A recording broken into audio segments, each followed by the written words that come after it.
First speaker is Dr. May Magdi. She is gonna present PET mammography and PET CT, alone strong, together even stronger. Good afternoon, everybody. I'm Dr. May Magdi, radiology specialist at Bahia Foundation.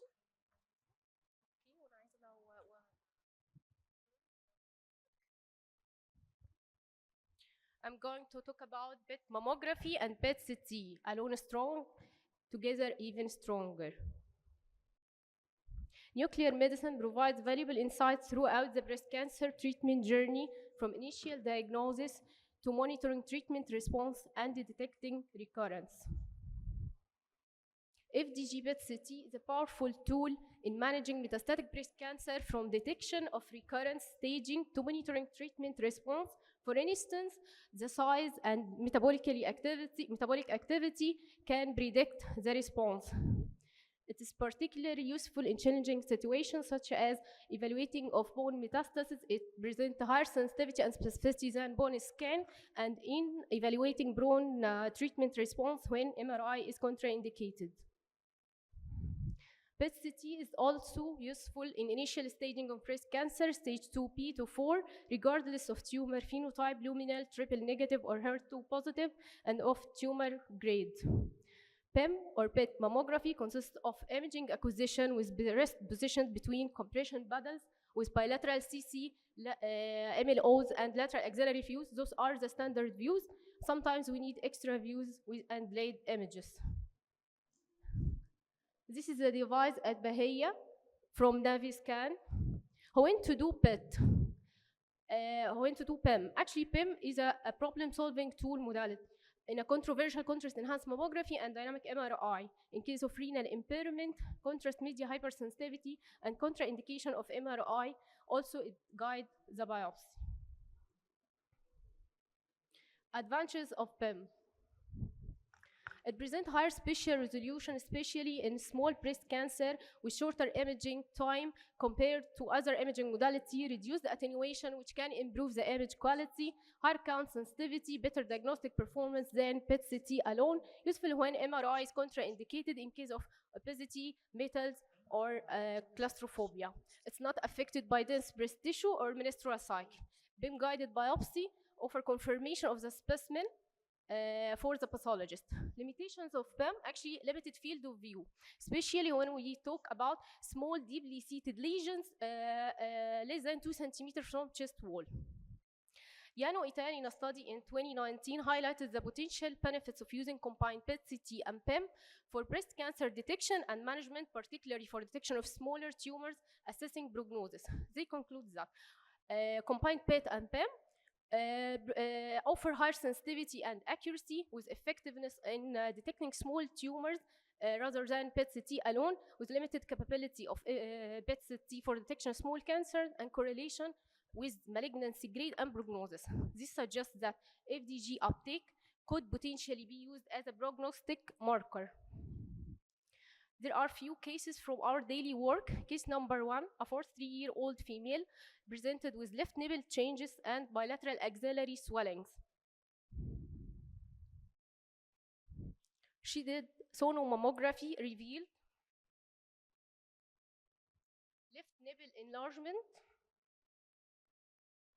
nipple enlargement, eye bilateral axillary lymphadenopathy, left upper outer pathological intramammary lymph node. Okay, biopsy was done from both axillary lymph nodes, revealed metastatic breast cancer. So MRI was done to detect occult primary.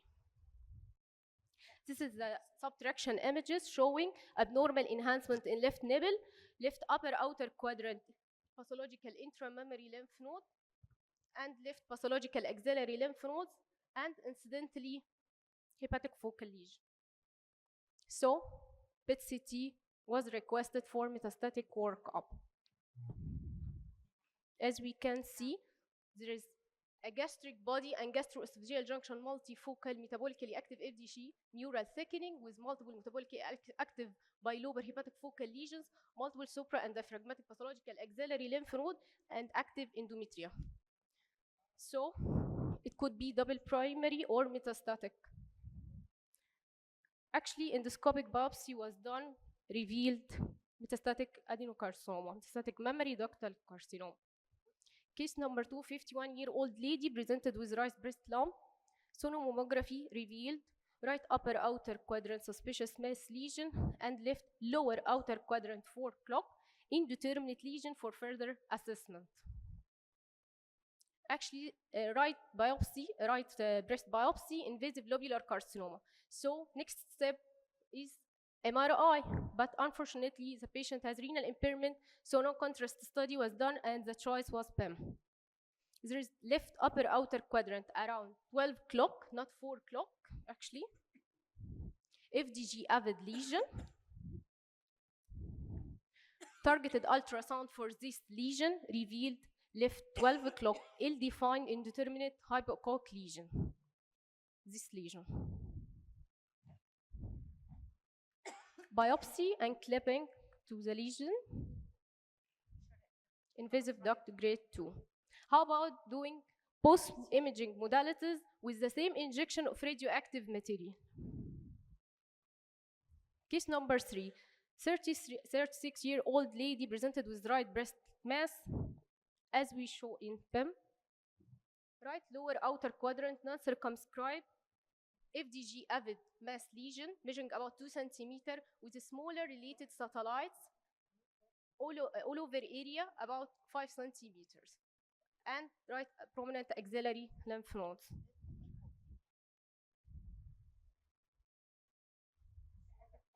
PET-CT revealed right breast lower outer quadrant neoplastic rounded soft mass lesion about 2 centimeters or SUV max 4.2 and few prominent right axillary lymph node.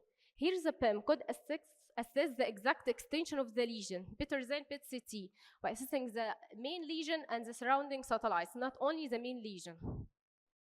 Case number 4, 26-year-old lady presented with left breast mass. Ultrasound was done and biopsy. Triple negative breast cancer. Ongoing PET mammography, left breast lower outer quadrant deeply seated, FDG avid irregular mass lesion about 4 centimeters, reading a high BUV max and high LTB associated with smaller related satellites, measuring all over area around 5 centimeters, and no axillary lymphadenopathy. Ongoing PET-CT, FDG avid lower outer quadrant neoplastic soft tissue lesion with lobulated margins abutting the underlying chest wall muscle without invasion. Here, PEM couldn't delineate the posterior border of the lesion, however could detect the satellites. Our last case, 55-year-old lady presented with left breast mass. PEM was done, left upper outer quadrant, axillary tail, irregular mass lesion with multiple surrounding satellites and metabolically active axillary lymph nodes. This lesion is detected through PEM examination. It is the upper outer quadrant around 3 o'clock, zone B, FDG avid nodule with indeterminate uptakes, POV max 2, LTB 3.2, so targeted ultrasound to this lesion is requested.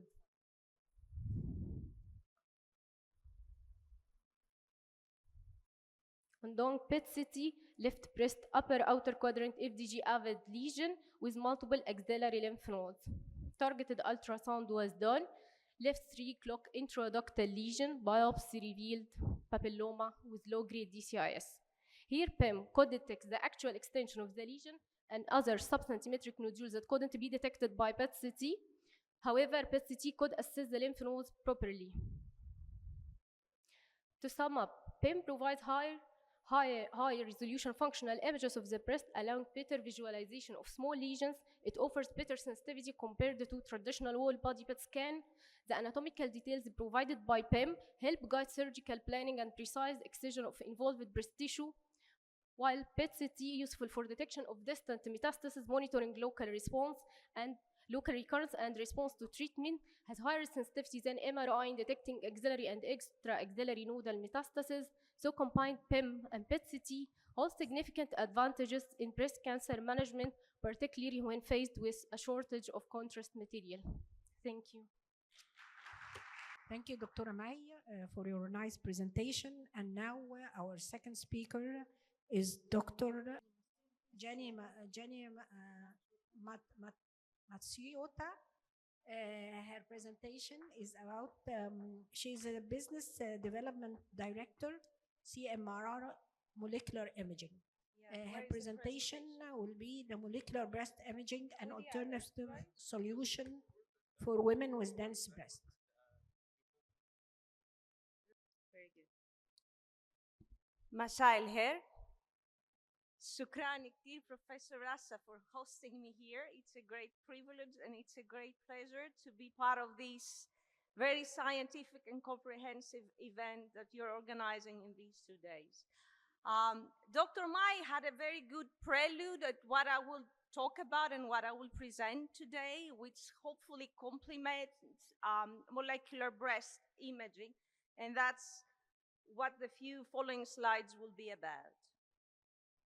So I want to start with some striking figures. You all know the prevalence of breast cancer better than I do, but what I would like to emphasize are the numbers. So breast cancer cost in the NHS, in the UK healthcare system, raises up to $3.65 billion in 2024, and it's projected to increase by 40% by 2034.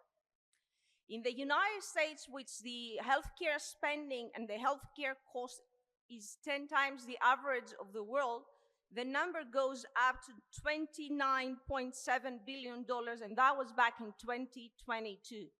So we're talking about a market that has a big burden for the healthcare system, not only for the patient and for the women themselves. So here comes into play molecular breast imaging as a secondary screening tool or solution for women who have a dense breast. And it can be used adjunct to mammography. So why is it for women for dense breast? As you know from all international congresses, breast density is a major concern that increases the risk of developing breast cancer, even with women who don't have any prior history. The risk goes up 4 times more than a woman who doesn't have a dense breast and is BI-RADS A or B. So what is the distinction of molecular breast imaging? We talk about early detection. We find what acts suspiciously versus what looks suspiciously. So we find something that is changing at a metabolic level, which precedes anatomical changes. So as you see in this slide, MBI finds the change at an intracellular level compared to MRI or SESM that finds in the interstitial or intravascular level. So early detection could be the solution for saving women's lives, as well as decreasing the cost and the burden of treating breast cancer for any healthcare system across the world. So the LumaGem MBI can be used as a modality for secondary screening, for equivocal mammograms, for an evaluation of unknown primary. What is needed, because it's metabolic and there is no tissue separation required, is a gentle immobilization of the breast, no need for compression. And most of women are testing that it is very well tolerated, and the time that it takes for this whole scan is well accepted. You should estimate roughly between 20 to 30 minutes per scan. Sitting position is similar to mammography, and you get CC and MLO views.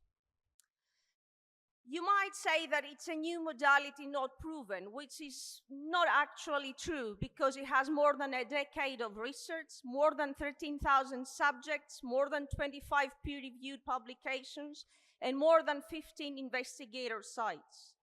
The following is the Density Matters multi-center clinical trial that includes 3,000 women, and it's a multi-center study that Mayo Clinic is participating, MD Anderson is participating, Henry Ford is participating. So mainly it's a US multi-center study that studies women who undergo concurrent MBI and DBT on an entry level and on the second year. So these are the first results, and probably this year at RSNA they will present more updated data. You see the cancer detection rate between DBT and DBT with MBI. You identify 94% more cancers. The incremental cancer detection rate is way higher. The CDR is 96% against 35 when you do DBT alone in women with dense breast. The most important thing is the positive predictive value and the avoidance of unnecessary biopsies that many women, as you know, might go through because of the low specificity. That's a recent publication, that's a recent poster from the USOBI, which is the European Society of Breast Imaging, that took place a few months ago. No, this month actually, in the beginning of this month in Lisbon. And it's from MD Anderson that says that MBI is having equal results with the MRI, but mainly the main advantage is that women did not have to have benign biopsies that were later on proved to be benign. These are the images that you get. So planar images, upper and lower detector. We inject a radio tracer with a very, very minimal radiation. No risk for the patient, no risk for the technologist, no risk for the radiologist whatsoever. The radio tracer, which is TC99 system, preferentially accumulates on the cancer cells, so it's easy to read, and it sticks out the area that has the malignancy, where you can confirm with the biopsy later on. I'll share quickly a few. Can you hear me? This is off? Yeah? So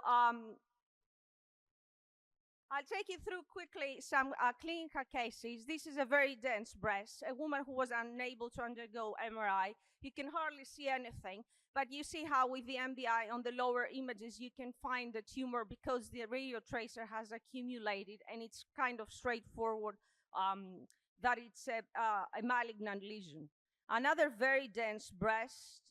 Here again, the MBI images that was confirmed by biopsy to be an IDC. An equivocal conventional imaging, you see axilla uptake and also an uptake on the left breast. 15 millimeter diameter speculated mass with microcalcifications. Lower images, you see how the MBI clearly demonstrates the focal uptake in both in the axilla and on the right breast. ILC, which is one of the difficult cases that most radiologists recognize. Again, you see the images, they speak for themselves. This lady was a BI-RADS 0. The left breast is negative. The right breast shows an uptake.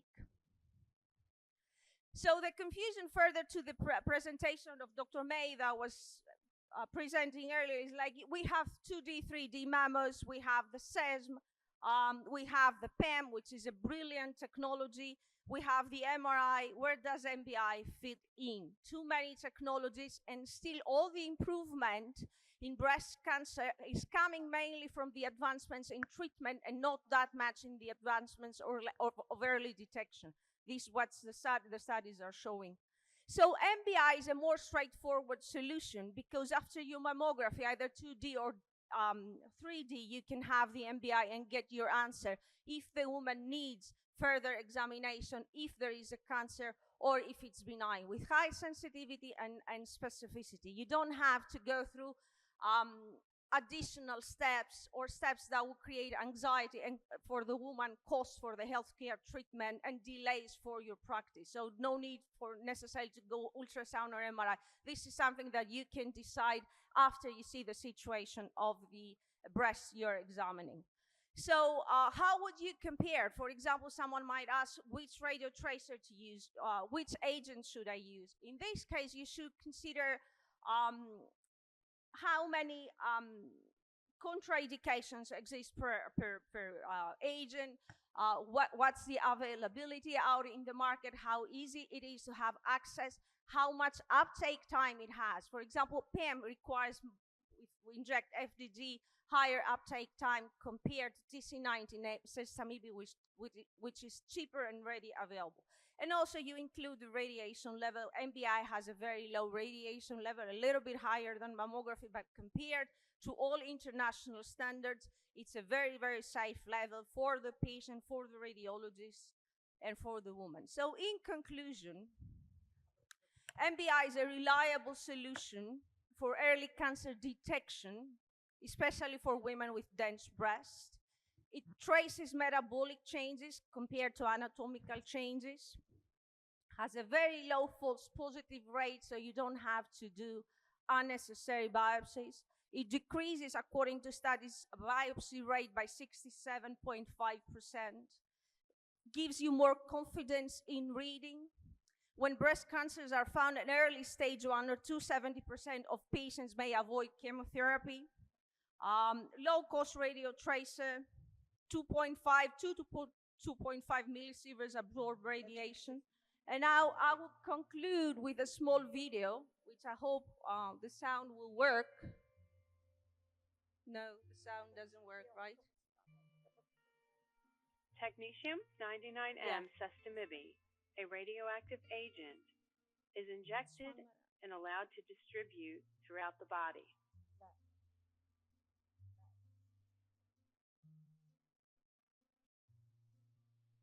So TC99 is injected. There is no uptake time. The woman is seated, upper and lower detector. You can have similar views, the same views like you get on a mammo, CC, and MLO views. And as I said, the scanning time is about 40 minutes, but it can speed up with, as you proceed in the learning curve. CZT crystals are the detectors. Thank you so much for everything. Thank you, Dr. Jenny, for the nice presentation. And now we go to the next speaker, Dr. Manna Hanafi, consultant of radiodiagnosis, Bahia Foundation. She will talk about update of the BIRADS lexicon. إن شاء الله الأسئلة هتبقى في آخر السيشن بإذن الله. First of all, I'd like to thank my dear professor, Dr. Rasha Kamal, all my professors, and my colleagues and chairpersons. BIRADS lexicon update. BIRADS lexicon was first established in the late 80s to enhance uniformity in breast imaging report, ensure clarity and reliability in communication among healthcare providers, providing a framework with descriptors for facilitating accurate diagnosis and treatment planning, and finally, categorization of suspicious and management recommendation. The next 6th edition is not released yet, but it's coming soon. So information that will be presented is preliminary, not yet finalized by the BIRADS committee. The 6th edition emphasized on importance of structured clinical indication with 3 major indications and underlying subcategory indication with relevant history to report if known. The first major indication is asymptomatic screening with optional subcategory indication, elevated risk, dense breast, completed treatment for breast cancer, and relevant history, gene mutation, estimated cancer risk. The second major indication is diagnostic workup with optional subcategory, clinical finding, imaging finding, follow-up category 3, follow-up after biopsy, implant assessment with relevant history, clinical finding type, and imaging finding type. The third major indication is diagnostic current breast cancer with subcategory indication, extent of disease before definitive surgery, response during or after neoadjuvant therapy, with relevant history, location, and size of cancer on prior imaging evaluation. First, we will start with mammography lexicon.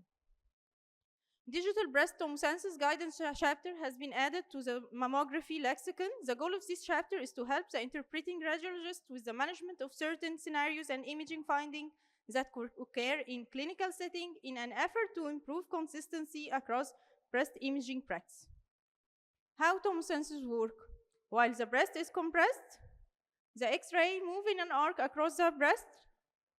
Series of low-dose images are acquired at different angles. These 2D projection images are reconstructed and processing, giving thick and thin sections of the breast volume. So digital breast tomosynthesis overcome tissue overlap, allowing better visualization of lesion margin, better detection of distortion, better assessment of asymmetries, better lesion localization, so lower recall rate and higher cancer detection. 49-year-old patient came for screening. Her mammography revealed no definite abnormality detected. Yet tomosynthesis show right breast upper outer quadrant distortion seen in cine images from head to foot in right upper outer quadrant, and the final pathology was DCIS. Here, 61-year-old patient came for screening. Her mammography showed right breast probably benign nodule. Yet tomosynthesis showed that nodule to be speculated and suspicious, and the final pathology was invasive duct carcinoma. 56-year-old patient came for screening. Her mammography revealed newly developed left breast inner quadrant single view asymmetry. Her tomosynthesis revealed speculated mass lesion underlying this asymmetry. And the final pathology was invasive duct carcinoma. Regarding breast density, the BIRAS 6th edition emphasized assessing breast density based on likelihood of overlying tissue obscuring cancer, not the percentage of glandular tissue. So the breast density classification should be based on densest region, not the entire breast, the greater density of the two breasts, and it should be updated each time the patient has a mammogram to reflect the current breast density. So the breasts are classified according to breast density into the breasts are almost entirely fat. There are areas of scattered fibroglandular tissue. The breasts are heterogeneously dense, which may obscure small lesion. The breasts are extremely dense, which lower sensitivity of mammography. Regarding mass morphology descriptors, regarding shape morphology descriptors, the term lobulated has been added, while regarding the margin morphology descriptors, microlobulated has been removed. Regarding calcifications, milk of calcium term has been replaced by layering, while popcorn has been replaced by coarse calcification, while punctate replaced by rounded calcification. For asymmetries, developing asymmetries has been eliminated due to lack of temporal relation in other aspects of BIRAS lexicon. Regarding solitary dilated ducts, in the 5th edition, tissue diagnosis was recommended for solitary dilated ducts unless a benign etiology was demonstrated. Recent research confirms that a solitary dilated duct is rare and benign in asymptomatic individual with low suspicious of malignancy, if not associated with suspicious imaging features. Yet, if a solitary dilated duct is present in symptomatic women or associated with suspicious imaging features, then additional imaging evaluation lead to tissue diagnosis should be considered. Next, ultrasound lexicon. New terms has been added to the ultrasound lexicon. The first term is echogenic rind, which refer to thick band echogenic texture surrounding the breast mass representing the desmoplastic reaction or peritumoral edema. Measurement of mass should include the echogenic rind. It shows high positive predictive value for malignancy with notable exception, fat necrosis. Echogenic rind should be differentiated from echogenic pseudocapsule, which usually thin and oval, surrounding benign lesions as fibroadenoma. New term has been added, which is non-masked, which refer to lesions that lack three-dimensionality of a mass, lack definable shape and margin for assessment. Non-mass should be assessed regarding its echogenicity, distribution, and orientation. If non-mass is associated with associated features as echogenic rind, distortion, posterior shadowing, hypervascularity, ductal extension, or abnormal ductal changes, calcification or bulbosity, this will suggest malignancy. In this case, right breast upper outer quadrant focal asymmetry harboring microcalcifications is seen by complementary ultrasound, right breast upper outer quadrant non-mass with microcalcifications, and the final pathology was invasive duct carcinoma. Regarding lymph node section has been expanded in ultrasound lexicon regarding its location, intramammary, axillary lymph node, internal mammary, supraclav, and their morphology, cortical and hilar relationship. Finally, the MRI lexicon. The name of post-contour series at 60 to 120 seconds has changed from initial to peak. The term focus has been removed from the lexicon, as almost all tiny dot of enhancement are benign and appropriately dismissed. For a true unique enhancing finding less than or equal to 5 millimeter to be characterized as small mass if meets the criteria feature of mass, or focal non-mass if doesn't meet criteria feature of mass, and categorized appropriately. Regarding mass morphology descriptors, regarding shape, term lobular has been added to mass morphology descriptors, while regarding the margin, irregular has been changed into uneven. Also, a new term has been added, which is T2 hyperintensity descriptor. It may be with benign or malignant lesion. T2 hyperintense mass that's also oval and circumscribed and demonstrate homogeneous internal enhancement or dark internal septation has a low probability of malignancy, less than or equal to 2%. Regarding lymph node section in MRI has also been expanded, including location, intramammary lymph node, axillary lymph node. Level 1 is lateral to pectoralis minor, level 2 is deep to pectoralis minor, and level 3 medial to pectoralis minor, and internal mammary node. And whether these lymph nodes are normal or abnormal, yet MRI assessment of lymph node is still subjective. For category 4 by MRI by RAS4, it has been subdivided into 4A, 4B, and 4C, with positive likelihood of malignancy of 4A 2.5, 4B 27.7, 4C 83.3, with potential benefits of this subdivision, meaningful audit, radiological pathological correlation, patient-provider expectation. For by RAS6 category, additional ipsilateral findings, if associated with it, if contiguous or more extensive with same MRI morphology less than 2 centimeter or equal to 2 centimeter from non-cancer, increasal extent less than or equal to 2 centimeter, wouldn't change clinical management, then this additional lesion will be given by RAS6. Term satellite should be avoided. As in this case, left breast RAM enhancing lesion with nearby less than 2 centimeter, similar lesion with non-mass. If additional ipsilateral findings is more than 2 centimeter from non-cancer, increasal extent more than 2 centimeter, significantly change clinical management, this additional ipsilateral finding should be given by RAS4 and should be biopsied. As in this case, left breast upper inner quadrant RAM enhancing lesion with left upper outer quadrant segmental non-mass lesion, both were biopsied and the final pathology of both was invasive ductal carcinoma. Thank you. Thank you, Dr. Minna Hanafi, for this nice presentation. Next speaker, Dr. Yasmin Nada. Dr. Yasmin, breast imaging radiologist, Bahia Center for Early Detection and Treatment. A talk of perils and pitfalls in artificial intelligence. مساء الخير عليكم جميعا. هناخد كده فكرة سريعة. احنا طبعا حضرنا المحاضرة بتاع الدكتورة إيمان عن ال AI، فهنتكلم كده بقى احنا clinical wise يعني. تمام؟ طيب I have nothing to disclose. احنا معانا البلالين دي هنحاول ننفخها على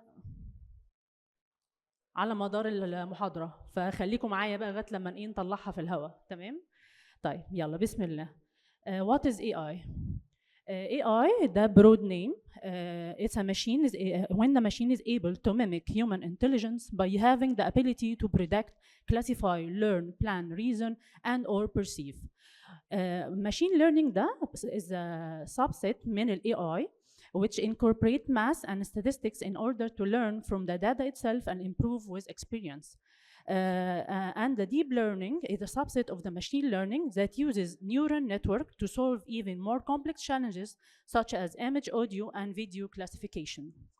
Okay, ماشين ليرنينج احنا بندي انبوت، بعد كده بنطلع بالفيتشر اكستراكتور سم فيتشرز، نعمل لها تراديشنال ماشين ليرنينج الجوريزم وبنطلع اوتبوت. لكن الديب ليرنينج بتبقى مالتيبل لايرز اوف كونفوليوشن نيورال نتورك، في الاخر بتطلع لنا اوتبوت. دي بروسيس بتكون طويله شويه. ده كده فكره عامه سطحيه جدا عن الاي اي. والديب ليرنينج بيبقى برضه مالتيبل لاير اوف سي ان ان، وفي الاخر بتطلع لنا اوتبوت. فدي قشور كده من بره. انا مش هتكلم ان ديب، وهو المهندس في المحاضره اللي فاتت اتكلم بصراحه ان ديب عن الموضوع الاي اي والديب ليرنينج. تمام. طب ليه بقى احنا محتاجين الاي اي؟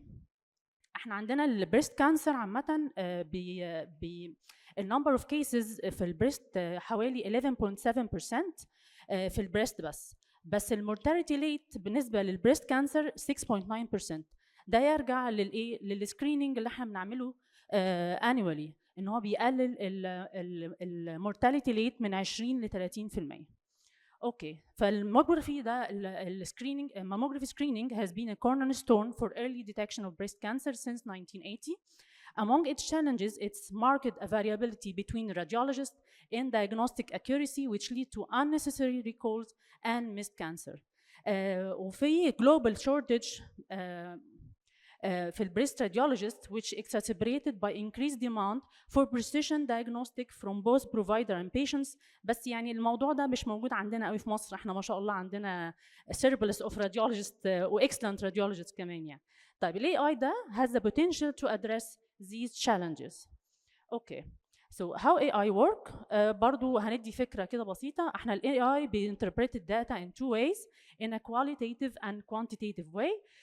Qualitative through showing the magnitude of abnormality as a color who, and a quantitative way through numerical estimate of the degree of confidence of a suspicious of malignancy اللي هو من 10 ل 100%، اللي هي الابنورماليتي سكور.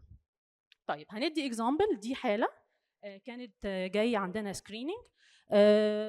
لما فتحنا الاي اي لقينا معلم بالكالر هو مدي يعني نور سكور عالي جدا، وودي سكور كمان 96%.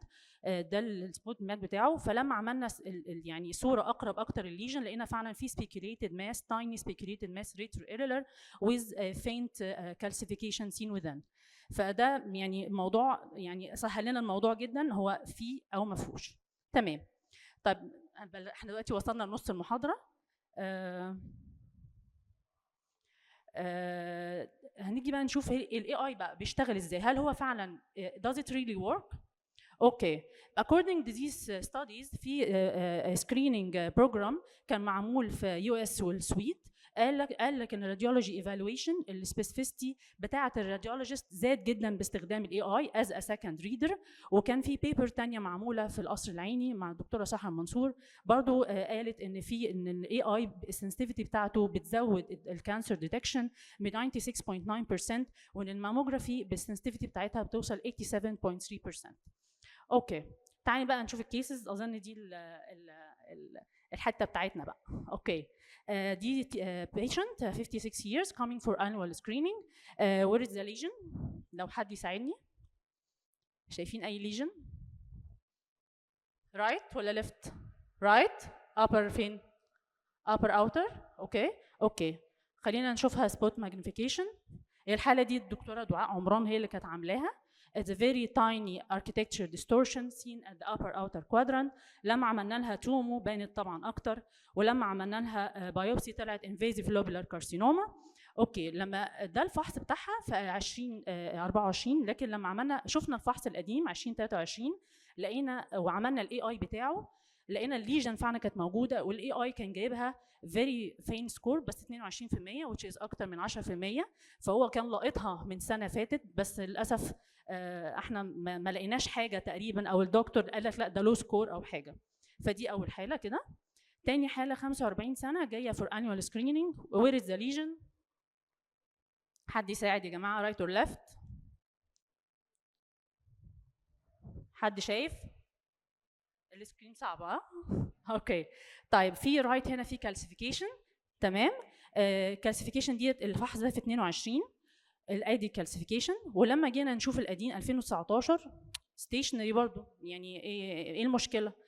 فقلنا لا، لما جينا نستخدم الاي اي لقينا الاي اي مدي فيري هاي سكور.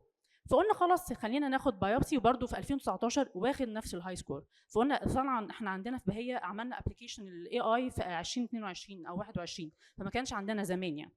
فلما اخدنا بايوبسي طلعت دي سي اس. فدي تاني حاله.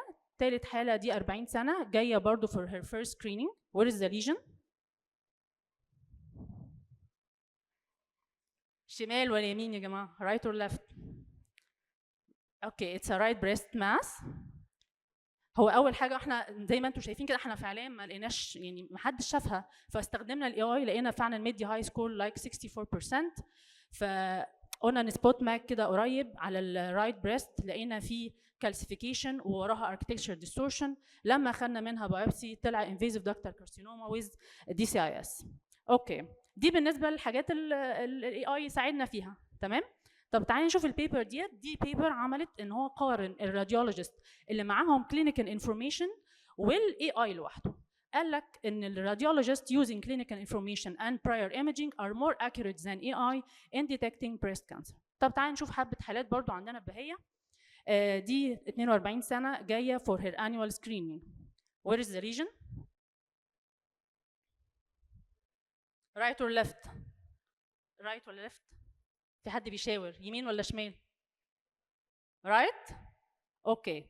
احنا برضو لما جينا شايفين هنا في ليجن at upper inner quadrant هي partially circumscribed partially obscured. ادي السبوت الفيو بتاعتها. تمام. فلما عملنا الاي اي ما اداش حاجه، بس احنا لما شفنا القديم بتاعها لقيناها ان هي ايه؟ newly developed. فاخدنا منها بايوبسي صح كده؟ وطلعت ايه في البايوبسي؟ الاي اي بصي ما اداش حاجه خالص، ما اداش سكور اصلا عليها. طب لما عملنا طلعت invasive ductal carcinoma. اوكي دي اول حاله. طيب الحاله الثانيه 60 سنه برضه جايه for annual screening. where is the lesion؟ left lower inner quadrant asymmetry with subtle distortion ومعاها calcification. لما فتحنا الاي اي no score. تمام.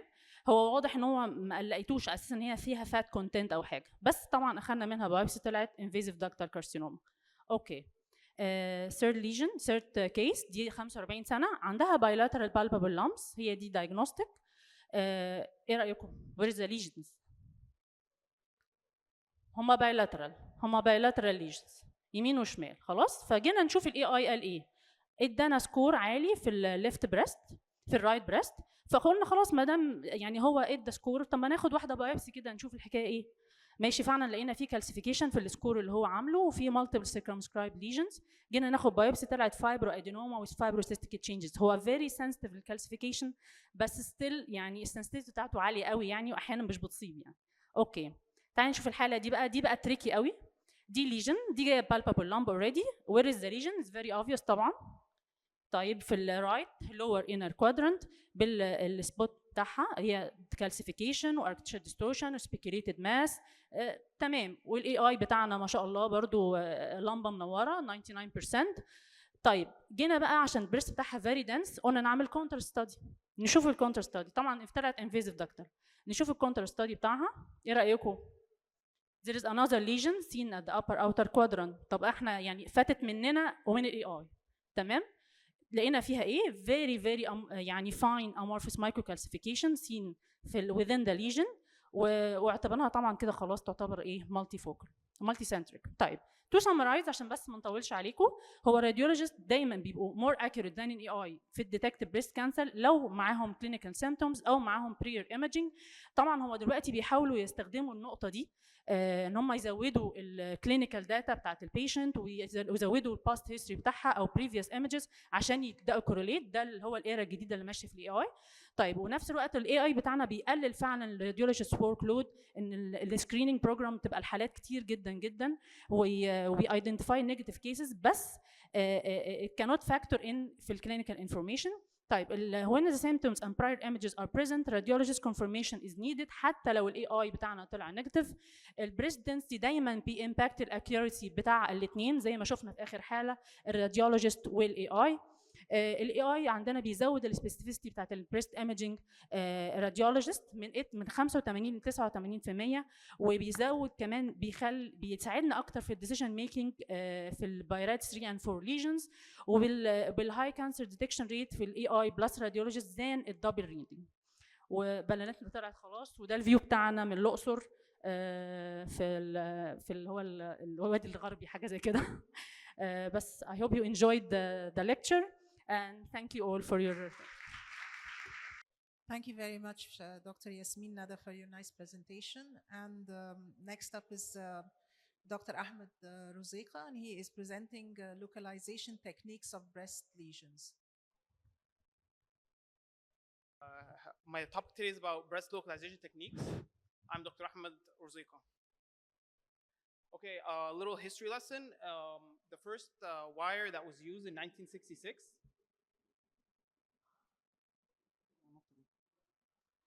The first wire that was used was in 1966. It was used, a bent wire was used under fluoroscopy guidance. And then in 1975, the needle with the hook wire was introduced. And then in 1999, we got radioactive seeds. And then in 2015, there was finally wire-free and non-radioactive techniques and technologies. Okay, what's the good news? The good news is that in advancements in the treatment protocols and in the screening programs have led to non-palpable lesions, which led to more conservative breast surgeries. What's the goal of conservative breast surgery? It's to completely excise the tumor with a negative margins and obviously good cosmetics. What's the bad news? The bad news is that with all these new techniques, causes patient discomfort, and a lot of them require scheduling with a radiologist, and some of them also need resurgery. Real quick, brief role of the radiologist in cancer patient. The first thing is we need to detect the cancer and then target and biopsy suspicious lesions, and then determine if the pathology is concordance with the pathology, with the radiology and pathology, and then perform preoperative image-guided localization. The image-guided localization is mainly used to tell the surgeon which area of the tissue needs to be removed.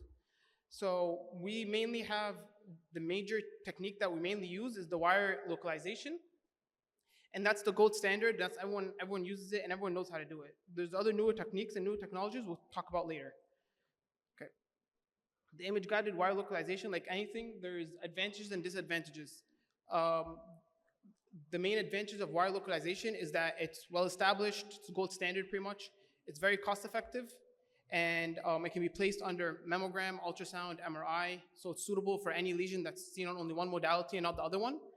And obviously you can take a control image after it, and in few wires today, there can be repositioning of the wire. Disadvantage is mainly with the surgeon who doesn't like that there has to be scheduling with the radiologist. And then potential displacements and dislodgements, that's our problem. And then obviously the patient has physical discomfort. Whoever I put a wire before in a patient, she's always worried that there's something hanging out of her breast. She doesn't know where it's gonna go. Okay, we're gonna explain the technique real quickly of the stereotactic or mammo-guided. We have two main techniques. There's the grid or the manual localization, and then there's the automated localization, depending on the machine that you're using. This is mainly the grid, where we can see that in this area there's an area of calcification. That's the area that needs to be removed. It's between B and C, and here it's between 3 and 2. Zoom in so we can see it, and then we localize it with a needle, and this is the final outcome before the surgery. That's the final like spot image for it.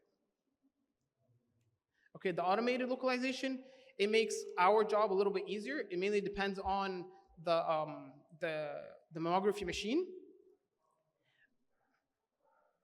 Okay, we take a 0 degree, which is the 90-degree angle, and then we take a plus 15 and negative 15 images, so we can target the lesion that needs to be wired.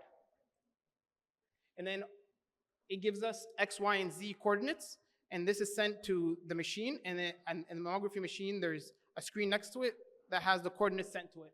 You can obviously move these coordinates to if you need to fine tune the localization, but you shouldn't need to. You can also,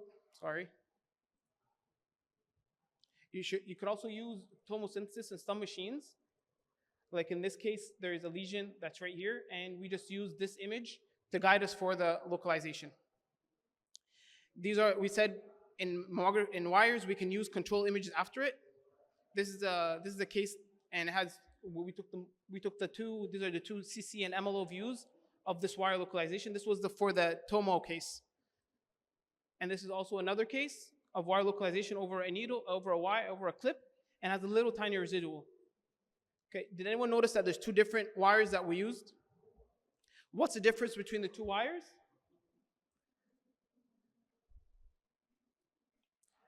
The one on your left is the retrievable wire. The other one's non-retrievable. Retrievable means I can remove it and reinsert it if it's not in its right position. Okay, ultrasound guided. That's also wires. This is a little animation to show us how we do it. We take a needle that has the wire and we insert it into the lesion. And then we push the wire in, and then we remove the needle. We need to send 3 measurements to the surgeon. The first one is the whole length of the wire traveling inside the patient, and then a perpendicular distance between the skin and the tip, and then the distance between the skin entry and the perpendicular distance, and then it's usually preferred to put a skin mark over the lesion for 2 reasons: to tell the surgeon under here is the lesion, and so he can understand which direction the wire is at. Okay, these are 2 examples of wires. Which one is more ideal, A or B? Keeping in mind that we need the best cosmetics. Obviously, B is better because in this case, the surgeon would have to remove all this extra tissue. In here, we don't have to. We try to be as much perpendicular as we can. This is an example of a ultrasound-guided wire localization. As we can see, this is over a clip. And this is the wire, and this is the clip, wire, and the clip.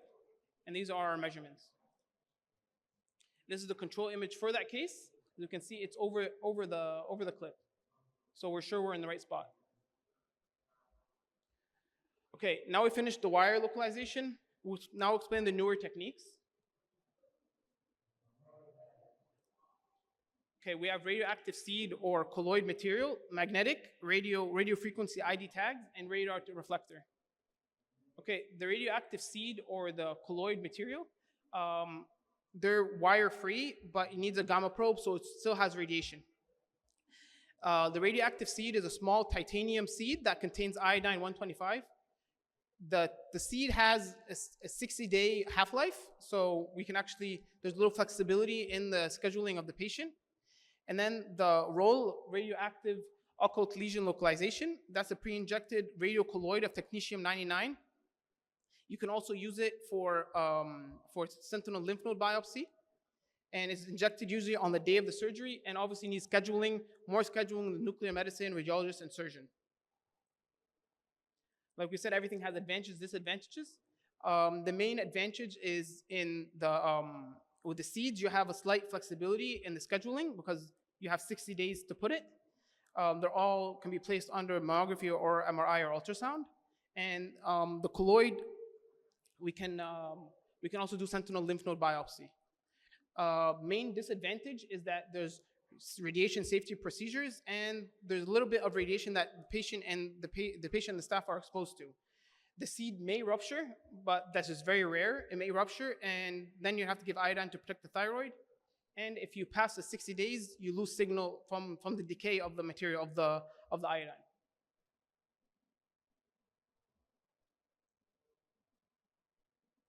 This is a case of stereotactic roll. This lesion, there's a lesion of area of calcification. This area that would need to be targeted and removed. The stereotactic guidance is all the same if you're going to put a wire or you're going to put the colloid material. And then this is another case, but over a clip. Okay, ultrasound guided roll. You have a lesion, and then you inject pretty much the substance into the lesion. But you have to be inside the lesion. You can't be around it, because if it's around it, it's going to disperse around the tissues around it, and it needs a gamma probe to detect it. These are some cases where ultrasound guided roll. As you can see, there's a lesion here. And then this is with the needle inside the lesion. And then this is the positive findings that we injected inside, is that there's a little bit of distortion. This is another case. And here we have actually an area. This is the lesion, and this is after the injection. There's a little area of anechoic lesion. This is the substance that we injected. Another case, and there's little distortion. And finally here, there's air bubbles from the injection. These are all positive findings that were within the lesion. Okay, moving on to the next technique, the magnetic. This is a wire-free and radiation-free. We insert a medical-grade stainless steel marker. And this can be placed days, months before the surgery, and it's introduced via a needle under ultrasound or mammo guidance, and obviously needs a special probe. The main advantage here is there's no wire and there's no radiation, and the signal does not decrease over time like in the seeds, and there's usually no dislodgement in migration. Obviously, the scheduling flexibility is important because it decouples the surgery from the procedure. There's disadvantages, obviously, that there's some concern that the magnet that they use during the operation may interfere with pacemakers, and obviously surgical tools may interfere during measurements. And obviously, if you're planning this patient to perform an MRI before the surgery, you cannot put this metal clip. And obviously, it's very expensive. This is the metal clip ultrasound on ultrasound, how it looks, and this is how it looks on mammogram. And I have a short video of how it's inserted. It's inserted like any other procedure, just a needle, and it's already ready set with the seed inside of it, and you just inject it into the lesion. In some situations or some sets, this magnetic or this piece of metal can be removed magnetically if it's not put correctly. So it's retrievable at some instances. And then on the day of operation, the surgeon detects the lesion or the inserted marker with a probe that tells them, as you can see here, it tells them how far he is and the closest distance he can get from the lesion, and that's most likely where he'll make his incision. The next is the radio frequency ID tags. This is also wire-free and radiation-free. This is a miniature RFID tag that has a unique number. Each ID tag has a different number. And it's also placed days and months before the surgery. Its main advantage is that it has unique ID. So if you have multiple lesions and the surgeon wants to plan which one he's going to remove first, each inserted tag has a different number. And it's the most portable. We'll explain that when I come to show you the videos. And you can actually single test it. You can test the signal right after you place it to make sure that you place it correctly. And also, again, there's some concerns over pacemakers and implantable defibrillators, and also very high cost. And it's also not suitable if you're planning for MRI for the patient. This is an example. And this is another example with the ID tag itself. This is a short video of the localizer. This is from Hologic. As you can see, it's portable. This is actually the thing that we tested with. It's injected with a normal needle that comes preset with it. And then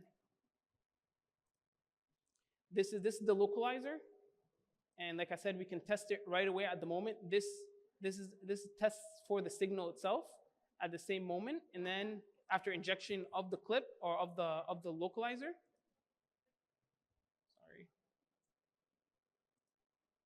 and then during the operation, they use a smaller probe so they can actually detect the lesion easier. And then when it's out, you can make sure that you remove the right one because it also has the ID tag right next to the number. The last one is the radar reflector. This also wire-free, radiation-free. The reflector remains in place and it's passive until it's activated before the surgery, and also can be put days and months before the surgery. This has all the advantages that the other one do, but added to it, it has minimal MRI artifact, and it's approved for auxiliary lymph nodes also. This has potential to interfere with the lights in the OR room, and also all these have higher costs. That's why we don't have it in Egypt. This is an example. It kind of looks like a compressed Z, and this is how it looks on ultrasound. It looks like a clip, just something metallic. And then a video, but it's the same concept. just a needle that's already set with it, and you just inject it into the lesion centrally. But these aren't retrievable. If you put it, you can't remove it. And then these are the images for it. And then during the operation, the surgeon uses a probe to detect the area that he'll remove from, incise from. And like we said, we can also use it for the axilla.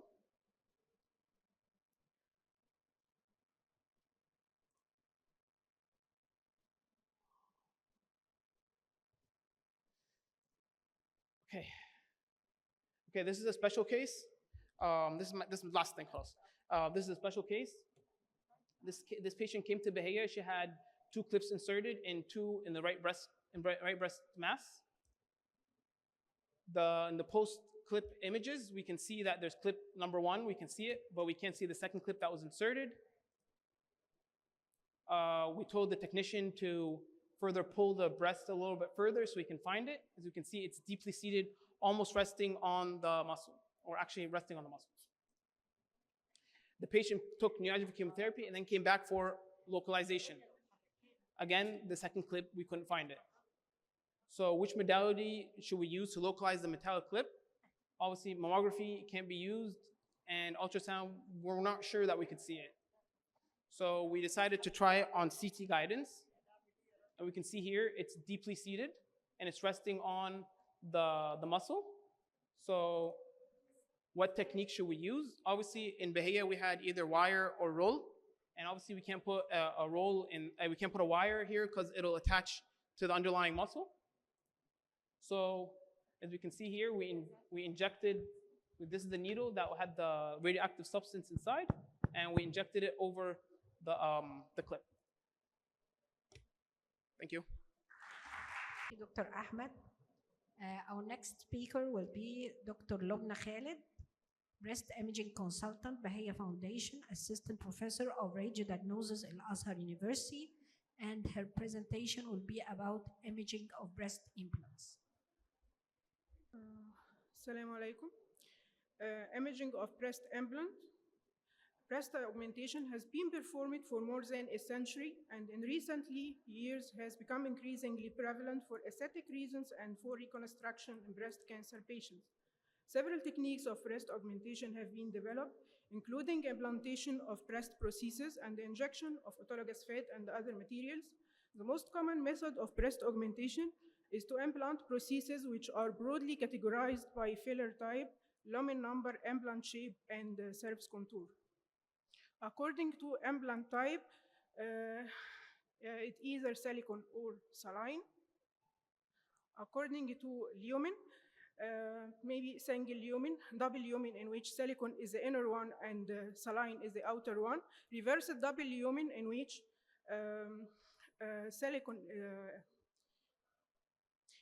saline is the inner one and silicone is the outer one. According to location, implant may be prepectoral or subpectoral.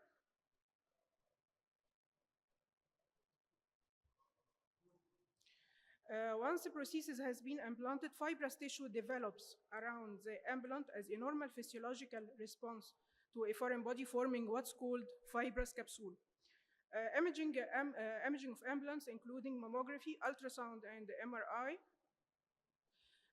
In mammography, intact implant is sharply demarcated radiopaque structure, appears dense and homogeneous in silicone implant, less dense, inhomogeneous, and has evolved for inflation in saline implant. In mammography, there is a specific technique for imaging breast with implant, is the Eklund technique.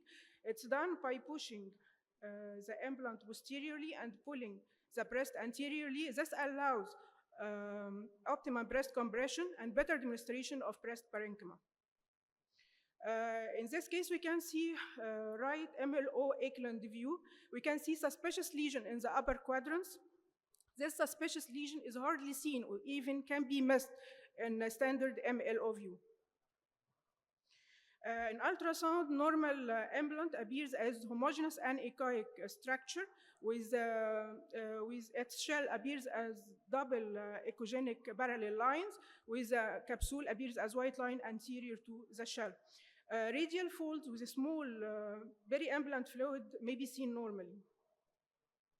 Although mammography and ultrasound are the main modalities for initial workup, MRI is considered the gold standard in evaluating the integrity of prosthetic implant. In 2006, the FDA recommended periodic screening with non-contrast MRI in patients with silicone implants to rule out subclinical implant rupture. Pulse sequences for implant, including T2-weighted images in which implant appears, silicone appears hyper-intense but less than water, and silicone-excited. Silicone is hyper-intense with selective suppression of water and fat, and silicone-suppressed sequence. Silicone and fat are suppressed, and water is hyper-intense. Normal findings may be seen like peri-implant small free fluid, like reactive. It's just a reactive inflammatory reaction. Radial folds are seen as hypo-intense lines can be traced up to the intact shell. Capsular calcifications increases in incidence with implant age, do not indicate rupture, but may be associated with envelope degeneration. Complications including early post-operative and delayed. The most common early post-operative complication is seromas, in which, like in this case, there is bilateral peri-implant fluid collection of bright signal in T2-weighted images, more pronounced on the left side. This needed or required fine needle aspiration. Hematomas occurs almost post-traumatic, like in this case, in which there is left peri-implant fluid collection eliciting bright signal in T1-weighted images, displacing the implant anteriorly. Infection can be suggested if there is complex fluid collection in ultrasound or capsular thickening and enhancement in post-contrast MRI series. Delayed complications, first is capsular contracture, in which the fibrous capsule becomes prominent with abnormal contraction. Although it's a clinical diagnosis, but we can see increased anteroposterior diameter of the implant with capsular thickening and enhancement on post-contrast MRI series. Intracapsular rupture, in which the implant shell is ruptured, but the fibrous capsule is still intact. There are two definite signs to diagnose intracapsular rupture. The first one is the subcapsular lines, which are parallel lines to the fibrous capsule surrounded by silicone gel. Linguini sign, in which there is intraluminal multiple curvy linear hypointense lines in MRI, looks like linguini pasta. Other less specific signs like keyhole sign, teardrop sign, salad oil, and rat tail sign.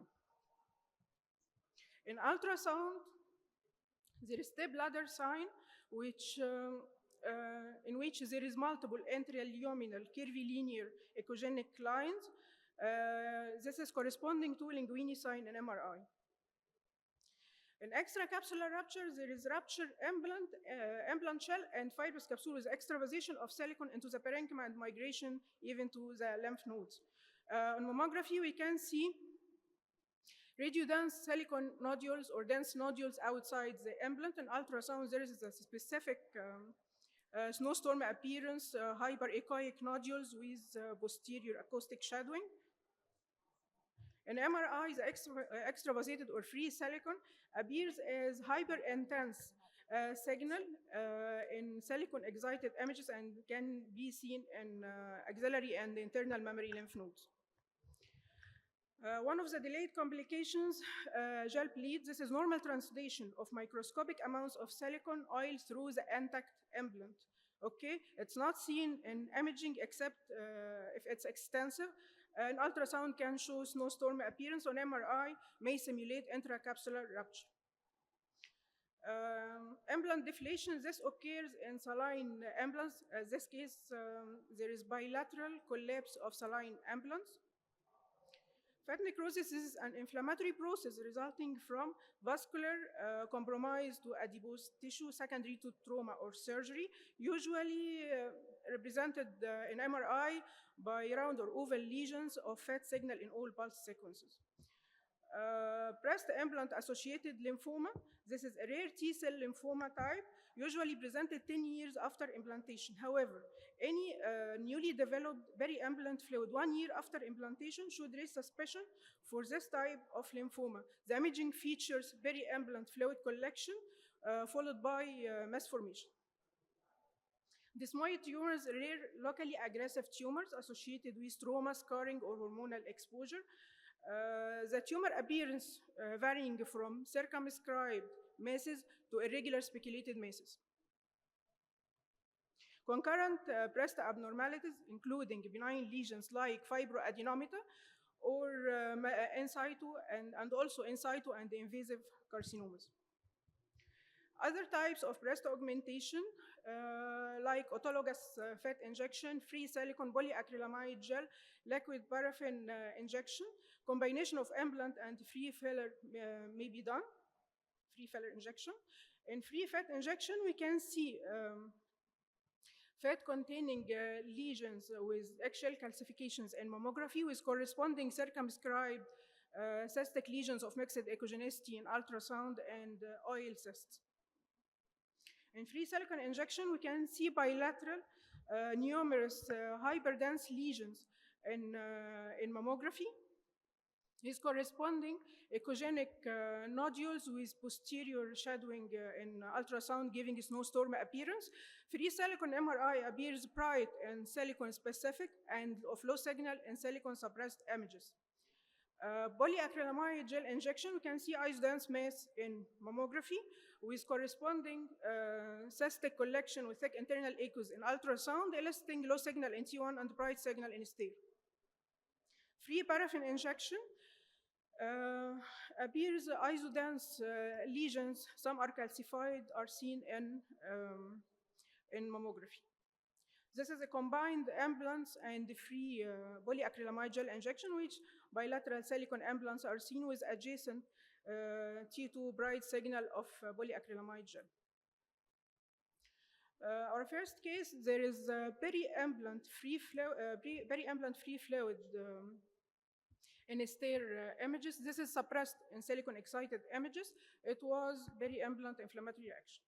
Second case, this is periimplant increased density in mammography with corresponding complex cystic lesions or complex cystic fluid collection in ultrasound and capsular thickening and enhancement in post-contrast MRI series. It was periimplant suburative inflammation.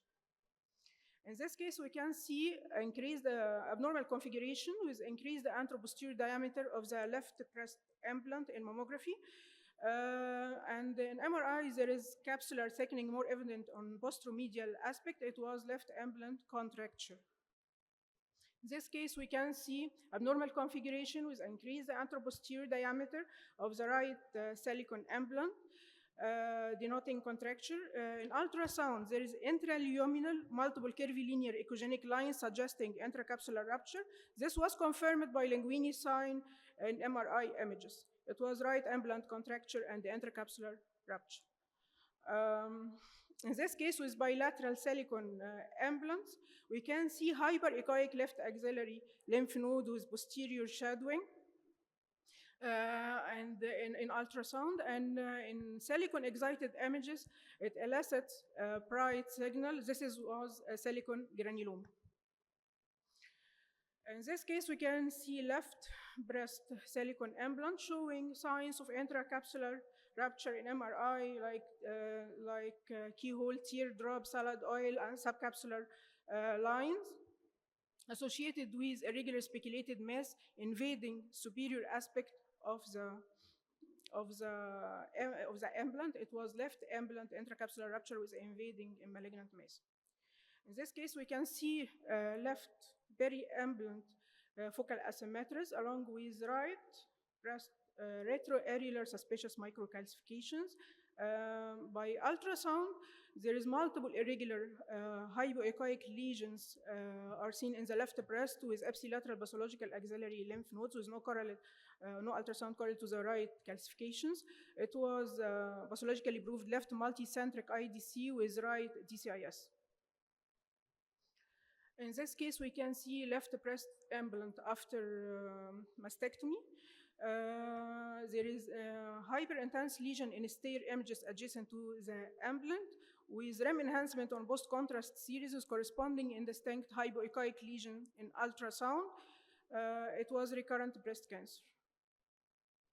In this case of left breast reconstruction with muscle flap and silicone implant showing very irregular suspicious microcalcifications with corresponding irregular hypoechoic lesions in ultrasound and enhancing lesions in MRI extending to the nipple. It was left breast recurrent DCIS with Paget disease of the nipple. This is a case of autologous fat transfer. We can see bilateral fat-containing lesions with eggshell calcifications in mammography and corresponding circumscribed isoechoic lesions in ultrasound. Another case of autologous fat transfer showing bilateral multiple fat-containing lesions with eggshell calcifications and in mammography and corresponding circumscribed cystic lesions of mixed echogenicity in ultrasound. Take-home message, breast augmentation is one of the most popular cosmetic surgical procedures worldwide. It's important for the radiologist to be familiar with the different methods of breast augmentation and the associated complications to prevent misinterpretation. Evaluating breast implants can be challenging, but in the presence of breast MRI being the imaging modality of choice to evaluate implant integrity and related potential complications when the findings of conventional imaging are equivocal. Breast augmentation does not increase the risk of breast cancer or cancer at other sites, but it may affect the early detection by physical examination or mammography, which may be hindered by the presence of breast implants and post-operative scarring. Thank you. Thank you, Dr. Alogna, for the nice presentation. Now we will go to the next speaker, Dr. Salwa Yahya, a breast and general radiology consultant Bahia Foundation. She will talk about contrast-enhanced mammogram instantly after contrast-enhanced CT, reducing contrast dose and breast cancer patient eligible for metastatic workup. بسم الله الرحمن الرحيم. Contrast enhanced mammogram instantly after contrast enhanced CT, reducing the contrast dose in breast cancer patient eligible for metastatic workup. It's a quickly progressing from preliminary studies. Primary diagnosis of breast cancer include local staging and metastatic workup. Multiple studies over the last years have explored the added value of contrast-enhanced mammogram in the assessment of breast cancer, in the initial evaluation of breast cancer, and added role in surgical planning, as it allows primary diagnosis of the cancer breast with high performance in breast cancer detection with sensitivity and specificity of about 95 and 81%. Also, it helps in planning for surgery, either conservative or mastectomy, as it provides a higher positive predictive value and fewer false positive findings as compared to MRI. CT chest, abdomen, and pelvis is the modality of choice for metastatic workup in breast cancer patients according to NCCI guidelines. We do diagnostic CT chest plus minus contrast and diagnostic CT abdomen plus minus pelvis with contrast. Our aim is to do combined studies enabling local staging and metastatic workup. As BIM and the PET-CT scan, combined contrast-enhanced mammogram with contrast-enhanced CT chest, abdomen, and pelvis. We explored the use of contrast-enhanced CT scan instead of contrast-enhanced mammogram for local staging and metastatic workup. Both studies has the almost comparable sensitivity in detection of multicentricity and multifocality, with some limitations include extremely dense breasts, faintly enhancing tumors and satellites, and improper lesion localization, especially in redundant breast and patient while in a supine position.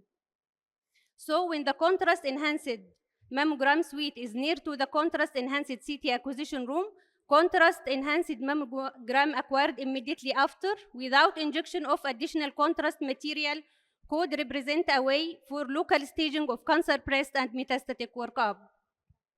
At it decrease the amount of contrast material injected to the patient, less exposure of the kidney to contrast media, and saving the cost for contrast material. So combined contrast enhanced mammogram and contrast CT chest, abdomen, and pelvis revealed faster diagnosis, decreased the number of patient visits, reducing the false positive lesions detected in the breast, preventing the need of other local evaluation modalities as MR and PEM, and identifying the distant metastases earlier. We enrolled patients with indications to contrast-enhanced CT based on NCC guidelines. CT examination were performed using 16 slice scanner Siemens Healthineers before and after the intravenous injection of 1 milli per kg of iodinated contrast-based material at a flow rate of 3 milli per second. Pre-contrast series taken first, then arterial within the 14 second mean delay, then venous images within the 19 second mean delay, then the delayed images within the 120 second mean delay. Contrast enhanced mammogram was performed after 2.5 to 3 minutes after initial contrast material injection using a Pristina mammogram equipment. Low and high energy contrast enhanced mammogram images were acquired first for the diseased breast in CC and MLO views, followed by the CC and MLO views for the normal breast under automated parameters during breast compression without additional contrast material injection. Case presentation. Case 1, 55 years old female patient, recently diagnosed with left breast cancer, pathologically proven invasive duct carcinoma grade 2, sent for contrast enhanced mammogram for feasibility of conservative breast surgery and contrast enhanced CT for systemic staging. Contrast enhanced mammogram revealed left breast retroareolar multiple nodular enhancing lesions. Unfortunately, the patient also had multicentric disease on the right side, which is missed by the conventional sonomammogram. Then contrast enhanced CT chest revealed free of metastasis, either pulmonary, hepatic, or osseous. So in this case, contrast enhanced mammogram help us to detect the left breast lesion and multiplicity assessment, contralateral breast assessment, and the contrast enhanced CT was free of distant metastasis. Case 2, 48 years old female patient diagnosed with left triple negative breast cancer, sent for local and systemic staging. Contrast enhanced mammogram revealed left breast retroareolar rim enhancing lesion with associated non-mass enhancement around. The right breast is free, and you can see the marked suppression of the parenchyma. Then contrast enhanced CT was done, showed left breast lobulated mass lesion showing central area of breaking down. Then we can here assess the right axillary lymph node, internal mammary lymph nodes, supraclavicular lymph nodes, local regional assessment of the lymph nodes. Then multiple hepatic focal lesions and osseous lesion. So in this case, contrast enhanced mammogram help us to assess the left breast lesion detection and extension, free left breast, right breast, marked parenchymal suppression with more lesion conspicuity. Then contrast enhanced CT help us to assess local regional lymph node assessment, hepatic deposits, and osseous deposits.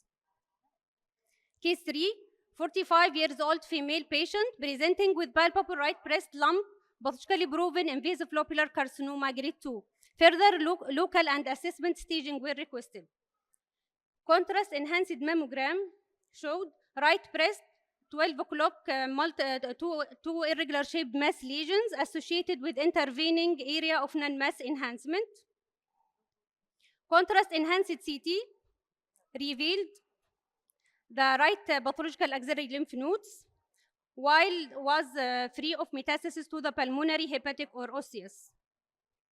So in this case, contrast enhanced mammogram detected the right breast lesion as compared to multifocality and intervening non-mass enhancement, assessment of contralateral breast, Contrast enhanced CT help us to assess pathological axillary lymph nodes level 1 and the body was free of distant metastases.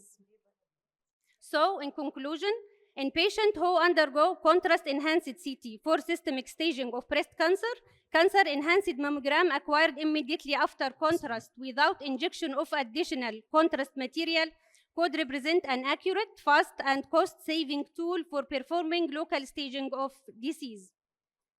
A single time with a single injection of contrast material, a local and contralateral staging of breast cancer can be accurately performed by contrast-enhanced mammogram, while a regional involvement of axillary and internal mammary lymph nodes and systemic staging is obtained by contrast-enhanced CT. So it is a one-step tool for breast cancer staging. Thank you, Dr. Salwa, for your nice presentation. Next presentation is role of advanced ultrasound techniques in assessment of breast cancer response to neoadjuvant chemo, presented by Dr. Amira Hamid, lecturer of radiology in NCI and radiology consultant in Bahia Foundation. مساء الخير، ازيكم جميعا. انا بشكر دكتوره رشا وبشكر التشيرمان بيرسونز وبشكر الحضور كلهم من زمايلي. بسم الله الرحمن الرحيم. سبحانك لا علم لنا الا ما علمتنا انك انت العليم الحكيم. In solidarity with Palestine لازم نقف ثواني ونفتكر اخواننا في غزة وفلسطين. My lecture today is about the role of advanced breast ultrasound techniques for assessment of cancer during the neoadjuvant systemic therapy trip.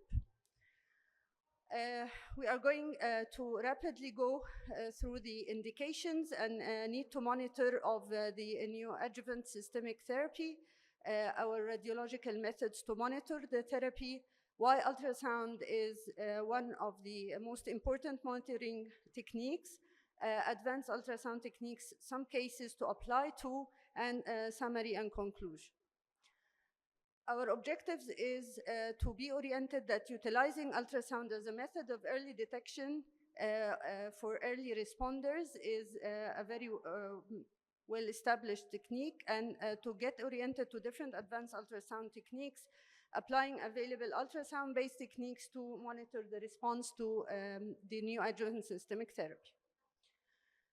كلنا عارفين ان neoadjuvant systemic therapy دلوقتي بقى method of choice to start treatment of patients, especially locally advanced breast cancer, to render inoperable tumors operable. برضو في الانفلاماتوري بريست كانسر وفي البيشنتس اللي عايزين نعمل لهم بريست كونزرفنج سيرجري لما يكون التيومر is HER2 positive أو triple negative breast cancer. طبعا ده بيخلي البيشنت more satisfied، بنقدر نوصل للباثولوجيكال complete response في حالات الHER2 positive و triple negative، وبرضو بيحصل reduction of the axillary nodal disease. We need to monitor the neoadjuvant systemic response. ليه؟ لأن ده بيفرق في الديسيجن during the treatment and will allow developing new molecular therapies. يعني علشان نقدر نأسس response of different molecular types to neoadjuvant therapy، وأيضا ممكن نوقف الثيرابي إذا كانت disease progressive أو not responding early on علشان نقلل البردن of treatment. برضو دلوقتي بالإيميجينج والبيوبسي ممكن نقول إن في ريزيديوال أو ما فيش ريزيديوال في non surgical setting لو العيانة is not amenable for surgery. وطبعا كلنا عارفين ان although الكلينيشن tries to examine the patient before every cycle, but still radiology has a bigger role or more accurate role in assessment of the tumor during therapy. types of response اللي ممكن نتوقعه مع neoadjuvant systemic therapy هو متقسم ل two main types, type 1 و type 2. type 1 فيه له two subtypes اللي هو complete response سواء في residual أو ما فيش residual DCIS أو لأ، وممكن يحصل concentric shrinkage. لكن التايب 2 shrinkage pattern ودوت بيستدعي change في البلان of surgery or neoadjuvant systemic therapy، اللي هو انه يحصل multifocal shrinkage زي ما احنا شايفين هنا، يحصل fragmentation او Swiss cheese بيسموه. فين البوينتر؟ مهم. اللي هو تايب سي. تايب دي بيبقى بنسميه diffuse shrinkage لانه بيحصل satellites of DCIS around the lesion، ممكن الليجن يفضل stationary او يحصل له progression. One of the methods of reporting post-surgical pathological response هو ال residual cancer burden أو for short RCB، علشان هو ده اللي احنا بنستعمله. لكن في other methods زي ال Miller's percentage. في ال RCB بنشوف التيومر بيد لو complete response it is scored as 0. لو حصل near complete response with only small residual tissue بيبقى score 1. score 2 with partial response، ولو ما حصلش response no response or poor response بنديله score 4. What are the methods of loco-regional imaging to monitor the neoadjuvant systemic response? We have the digital mammography, ultrasound, contrast mammography, dynamic contrast MRI, and PEM. Mammography طبعا هو is the method of choice for initial pre-treatment staging، وبرضه في الفاينل assessment بعد ما العيانة بتخلص رحلة neoadjuvant therapy. هو very طبعا helpful في low density breast ال A وال B. It's also useful في ال locally advanced وال infiltrative lesion لأنه it gives a global image. It can adequately compare the initial disease لل current disease. لكن عندنا في limitation مع ال high breast densities لو هنستعمله كسول tool، وان repeating mammograms في الشورت انترفال اللي العيانه بتاخد فيها neoadjuvant systemic therapy ممكن يخلينا ندي overdose of radiation exceeding the accepted dose. ال contrast enhanced mammography طبعا has a great role في ال follow up of neoadjuvant systemic therapy. برضو بيعتمد على الكونتراست، فعندنا في الدروباك اوف كونتراست allergies او العيانه renal impairment، وفي نفس الوقت ما نقدرش نعمل له repetition كذا مره علشان الراديشن دوز. نيجي للام ار اي is the tool of choice في المونيتورنج of response to neoadjuvant systemic therapy، لكن still برضو عندنا له شويه drawbacks زي انه في بيدي high false positives، وخصوصا بيحصل over estimation بعد finishing the neoadjuvant systemic therapy، وcontra indications اللي معروفه من الالرجي او الرينال فيلير او اذا كانت العيانه حاطه بيس ميكر او claustrophobic او pregnant.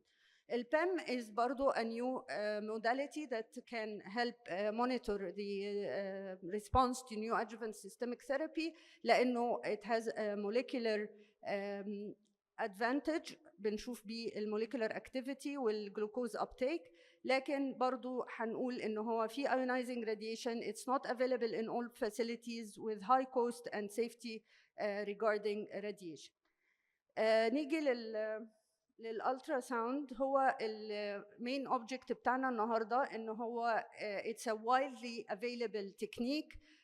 We are well oriented to it. خصوصا في مصر احنا بنمارس الهاندز اون ريل تايم، مش بتجيلنا الصور ستاتيك ونقراها، لا احنا بنعمل الاكزامينيشن بنفسنا، فده بيديله edge. It's relatively cheap، ما فيهوش ionizing radiation ولا contrast، ونقدر نعمله repeated times during the therapy period من غير ما نعرض العيانة للراديشن. It can characterize the mass، discrete mass can be accurately sized، وبرضه في البوست تريتمنت بنقدر نحدد التيومر سايز، الريزيدوال تيومر سايز. العيوب بتاعته زي اي حاجه ليها pros and cons، ان هو بيبقى operator dependent وماشين dependent. لو في infiltrative malignancies في البريست كلها ما بنقدرش نعمل accurate assessment ليها، we don't detect calcification لكن في طبعا developing micropure وحاجات علشان نشوف الكالسيفيكيشنز بطريقه احسن بالالترا ساوند و small lesions in large breasts can be missed from an experienced radiologist. طيب نيجي للادفانس تكنيكس الحاجات اللي احنا او التكنيكس بتاعه الالترا ساوند اللي ممكن نابلاي فور مونيتورنج بريست كانسر response to neoadjuvant systemic therapy. الجراي سكيل بيدينا ال 3 دي سايز في الاورثوجونال diameters we can calculate الفوليوم منه وبنشوف برضو التشينج في الايكوجينيسيتي. في الدوبلكس الفاسكولاريتي باترن والار اي والبي اي are indicators that can help us assess الريسبونس. الاستوجرافي بالطريقتين اللي موجودين في معظم الماشين سترين الاستوجرافي او شير ويف وعندنا 3D ultrasound for visualization بس احنا will not stress on it لان احنا مش applying it to our cases. طيب احنا هنابلاي الكلام ده على 3 different scenarios. اول حاله 66-year-old patient presented with grade 3 invasive ductal carcinoma triple negative خدت 4 cycles of adriamycin and cyclophosphamide waiting for the 12 cycles of Taxol. بالجراي سكيل there is a hypoechoic mass مقاسها تقريبا 14.7 cc in volume و deeply hypoechoic.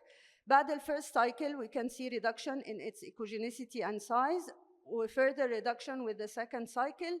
After 4 cycles we can see a reduction of 92% في الvolume which reduced the volume to 1.5 cc and the echogenicity to isoechoic.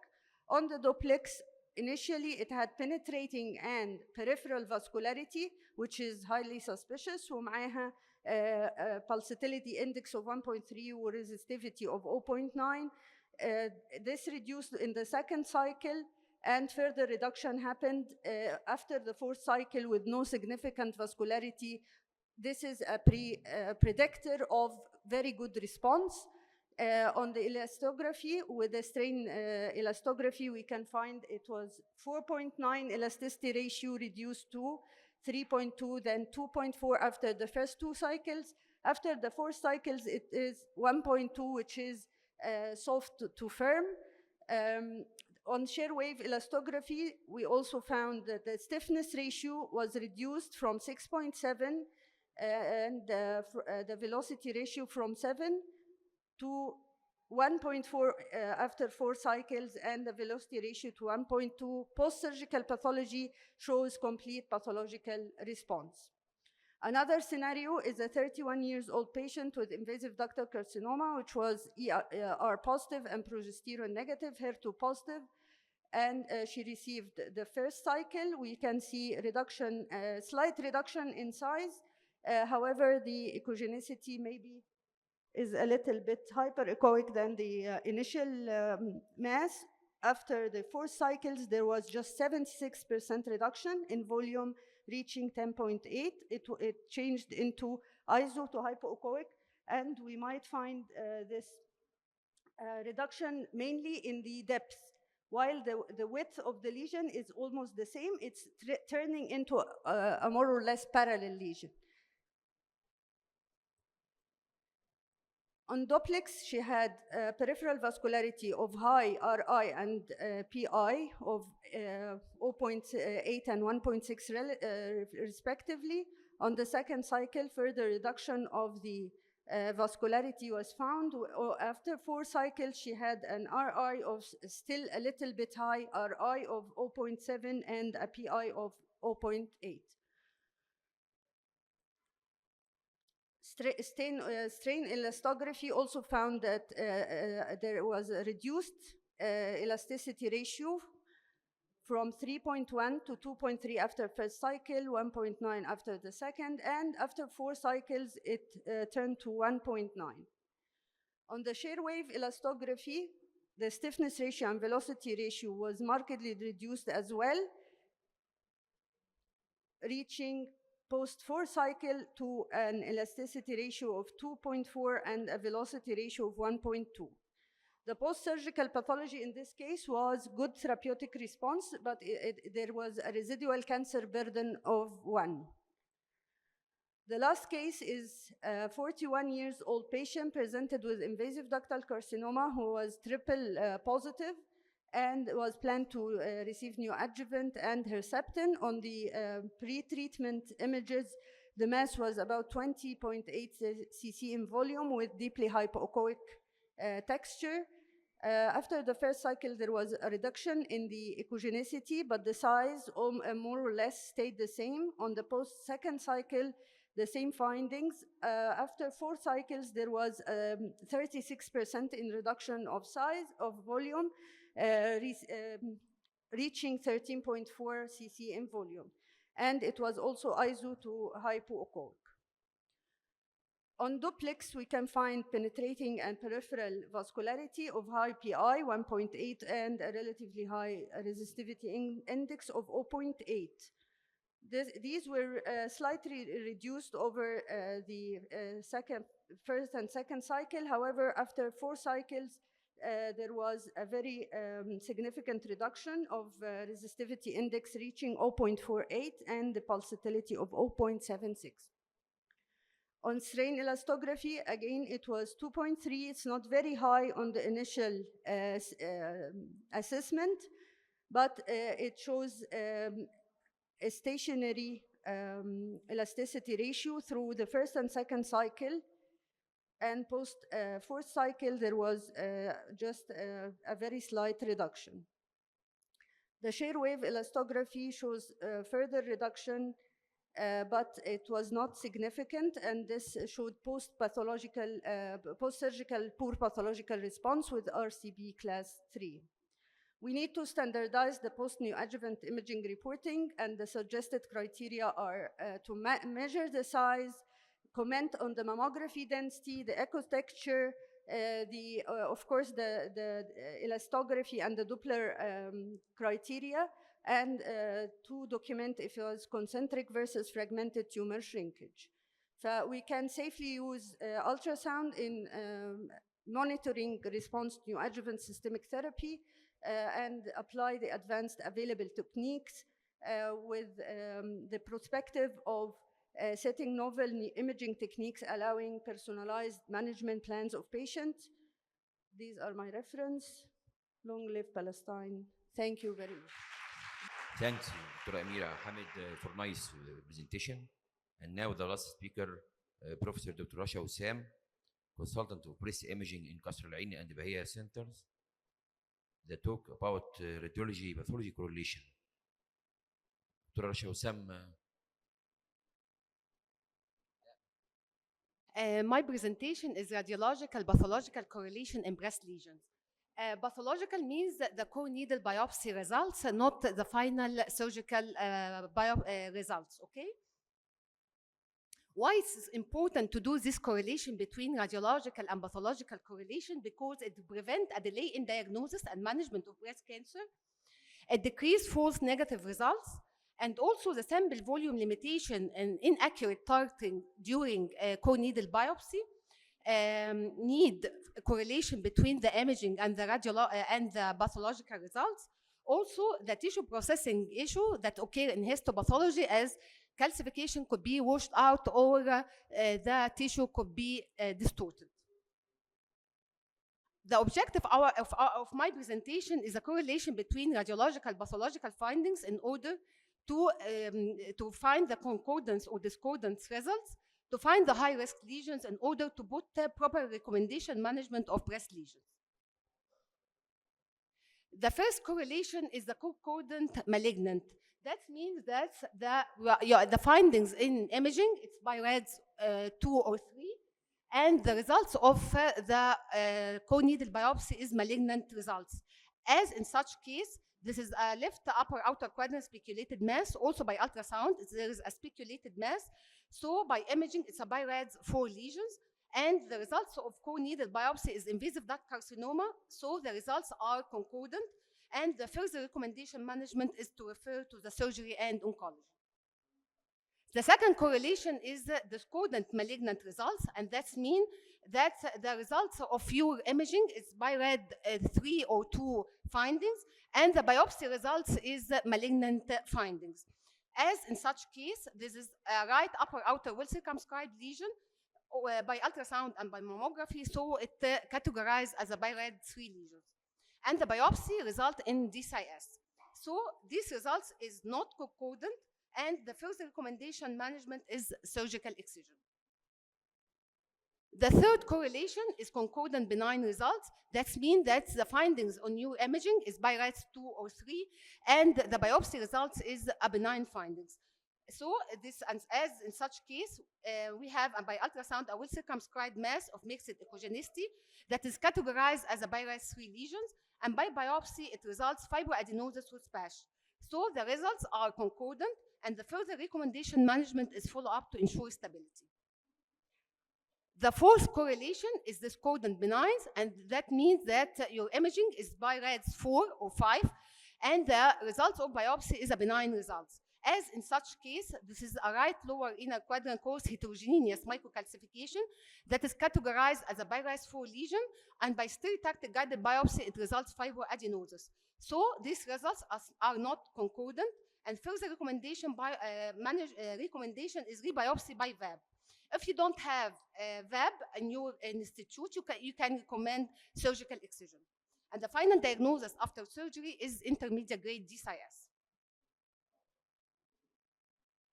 So the previous four correlation, the possible recommendation of their management is return to routine annual mammogram, to ask the patient for short-term follow-up, usually after 6 months, or to ask the patient for rebiopsy, whether this rebiopsy by image-guided or surgical-guided biopsy.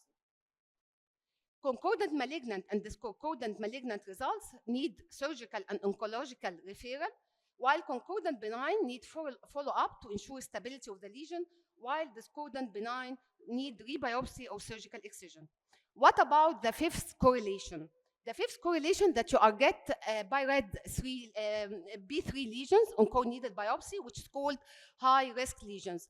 These high-risk lesions, these are lesions that could be upgraded after surgical excision to be malignant, so it's called high-risk lesions. And these lesions also increase the risk of lifetime breast cancer development. The normal duct epithelium is the normal duct of the breast is formed of normal lining epithelium followed by myoepithelial layer and then the wall.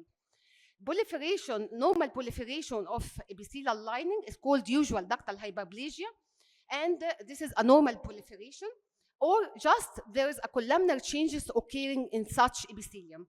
Once the epithelial cells contain abnormal cell or cancer cell, it's called atypical ductal hyperplasia. Once these abnormal cells filling the whole duct, it's called DCIS. Once these abnormal cells comes out from the wall, it's called invasive duct carcinoma. So what about the columnar cell lesions? Columnar cell lesions encompass columnar cell changes and columnar cell hyperplasia, and both of them with no associated atypia. Once the columnar cell lesions associated with atypia is called flat epithelial atypia. So flat epithelial atypia is just columnar cell changes associated with atypia. By mammography, columnar cell changes appear as a suspicious microcalcification, usually clustered and amorphous, and management of columnar cell lesion, if not associated with atypia, is follow-up to ensure stability. Once it associated with atypia, which is called flat epithelial atypia, is for surgical excision. Lobular neoplasia, it encompasses atypical lobular hyperplasia and lobular carcinoma in situ.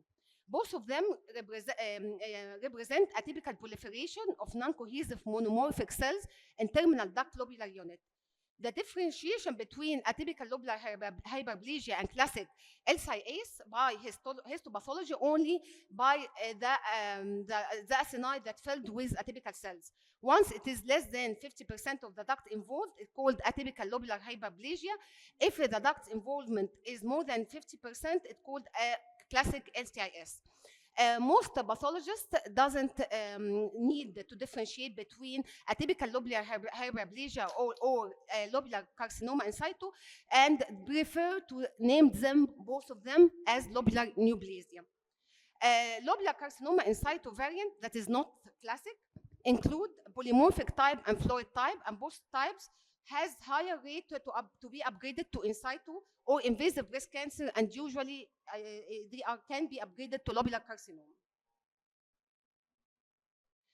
So by mammography, classic lobular carcinoma in situ and atypical ductal lobular hyperplasia, they are usually incidental findings or core needle biopsy that you are biopsy other lesions. Example, you are biopsy fibroadenoma or papillary or sclerosing lesion, and the biopsy results in lobular neoplasia. Rarely they represent themselves by microcalcification, usually cluster, punctate, or fine polymorphic, while the lobular carcinoma in situ variant usually are not incidental findings associated with imaging findings as calcification, maybe mass or distortion. Management of lobular neoplasia is surgical excision if it's lobular carcinoma in situ variant, while the classical lobular carcinoma in situ is not for surgery, it's for follow-up.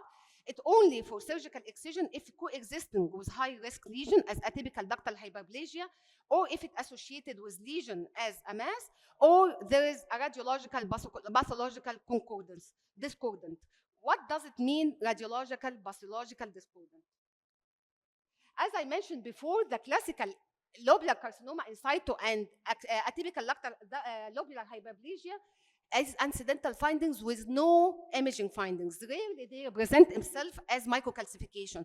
So when you see a microcalcification or a mass and the result is a classic LCIS, is a discordant results, and it should be excised. So classic LCIS to be excised if existing with high-risk lesion, associated with lesion or mass, or there is a radiological pathological discordant. The surveillance of lobular neoplasia increases the average risk of future cancer, usually bilateral, so screening with MRI is highly recommended. What about of atypical ductal hyperplasia? Is different from usual ductal hyperplasia. Usual ductal hyperplasia is not for surgical excision, it's just a normal proliferation of epithelium, while atypical ductal hyperplasia has a high risk of being upgraded after surgery to invasive cancer or to DCIS. So it's different from usual ductal hyperplasia. Atypical ductal hyperplasia is the intraductal proliferation of uniform epithelium with monomorphic round nuclei. By histopathology, it's similar to low-grade DCIS, and it's challenging for pathologists to differentiate between atypical ductal hyperplasia and low-grade DCIS. They only differentiate by the size of the lesion and the ductal space involved. If the ductal space involved less than 2 ducts, if the size is less than 2 millimeters, it's called atypical ductal hyperplasia. And if it's more than 2 ducts involvement and the lesion size is more than 2 millimeters, it's called low-grade DCIS. Also, atypical ductal hyperplasia, it's also challenging for the radiologist because he cannot differentiate between atypical ductal hyperplasia and low-grade DCIS. Both of them represent themselves as a suspicious microcalcification, amorphous, fine polymorphic, or linear branching, or it may occur within a papillary lesion or within a fibroadenoma. Because the EDH is the highest grade of underestimation, even after excision or after biopsy by vacuum using 11 gauge, as we see here, complete removal of the lesion by vacuum assisted biopsy using 11 gauge, it still can be upgraded and reaching 14%. So the recommendation of management of ADH is the surgical excision. And the surveillance of atypical ductal hyperplasia, because it increased the average risk of future cancer, so screening with MRI is highly recommended. What about the sclerosing lesion? It encompasses radial scar and complex sclerosing lesions, and the difference between the radial scar and complex sclerosing lesion is only the size. Radial scar is less than 1 centimeter, while complex sclerosing lesion is more than 1 centimeter.